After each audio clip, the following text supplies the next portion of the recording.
काय झालं त्यालाच विचारा की व्यवस्थित. मी आता काय सांगणार. त्यांचं म्हणणं आहे की तुमच्या गाडीचा धक्का त्यांना आणि धनंजय देशमुख यांना लागला आणि त्याचमुळे हा संपूर्ण वाद पेटला. तुम्ही तिथे शिवीगाळ केली, हे व्हिडिओमध्ये दिसून येत आहे. शिव्या दिल्या. हा, नेमकं प्रकरण काय? गोपीभाऊ त्यांचा असा आरोप आहे की तुम्ही दरवाजा फिल्मी स्टाईलने ढकलला लात मारून. अरे मग आता त्याला काय होते, गाडीच्या आडवं यायचं नाही. गाडीच्या आडवं आल्यानंतर काय होणार. पण भविष्यातही असा संघर्ष आणखी वाढेल दोघांमध्ये. 2 दिवसापूर्वी देखील तुम्ही अर्बन नक्षल किंवा दादा समर्थक म्हणून त्यांचा उल्लेख केला होता असं त्यांचं म्हणणं आहे. अरे नक्षलच्या बद्दलचं जे बिल आलंय त्याच्यावरती मी भूमिका मांडत होतो.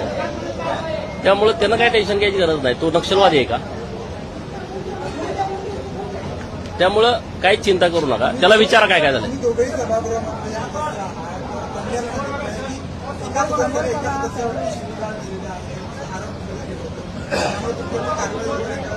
कसली कारवाई कर म्हणा, काय करायचं. मी कशाला